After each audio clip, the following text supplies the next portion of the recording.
जो tiny cottage industry वाले हैं, स्मॉल स्केल इंडस्ट्री वाले हैं, और जो लार्ज स्केल इंडस्ट्री वाले हैं, उन पे रेस्ट्रिक्शंस होने चाहिए, उन पे ये कंट्रोल होना चाहिए कि किस क्षेत्र में वो जा सकते हैं, किस में नहीं जा सकते। क्योंकि अगर ईज ऑफ डूइंग बिजनेस सबके लिए होगा, टाइनी इंडस्ट्री लेकर लार्ज इंडस्ट्री तक, तो टाइनी इंडस्ट्री पनप नहीं पाएगी। आप देखिए, जैसे आपके उद्योगपति मित्र यहाँ बैठे हुए हैं, अगर एक नया एंटरप्रेन्योर लोन लेने जाता है, उसको पर्सनल गारंटी देनी पड़ती है, उसको कोलेटरल सिक्योरिटी देनी पड़ती है, उसको प्राइमरी सिक्योरिटी देनी पड़ती है। और वही काम अगर बहुत बड़ा लार्ज स्केल इंडस्ट्री वाला करता है, तो बैंक उसके घर में जाके कहता है कि साहब हमारा जो रेट है वो 8% का है, हम आपको 8.25% देंगे, क्योंकि वहां रिकवरी की उसको प्रॉब्लम नहीं होती है। वही लोन जब एक बहुत छोटा एंटरप्रेन्योर जाता है, उसको सारी गारंटी देनी पड़ती है और उसको लोन मिलता है 12% का।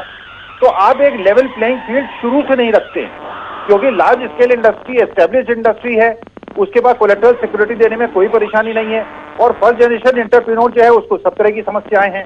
तो वास्तविकता में आपको रेस्ट्रिक्शन करना पड़ेगा। जैसे मैं उदाहरण देता हूं, एग्रीकल्चर में आपने ईज ऑफ डूइंग एग्रीकल्चर कर दिया।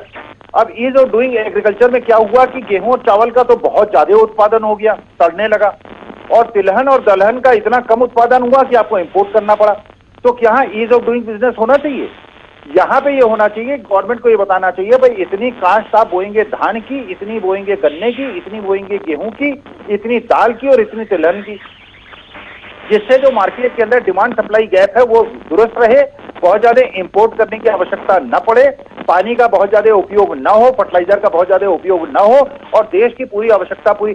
जब आप ईज ऑफ डूइंग बिजनेस करने की बात करते हैं, तो वास्तविकता में जो टाइनी कॉटेज इंडस्ट्री जिसको की सपोर्ट की आवश्यकता है, जिसको हैंड होल्डिंग की आवश्यकता है, जब बड़ी लार्ज इंडस्ट्रीज हर इंडस्ट्री में और हर जगह अनरिस्ट्रिक्टेड रूप में चली आएंगी, तो स्मॉल स्केल इंडस्ट्री कैसे सर्वाइव करेगी?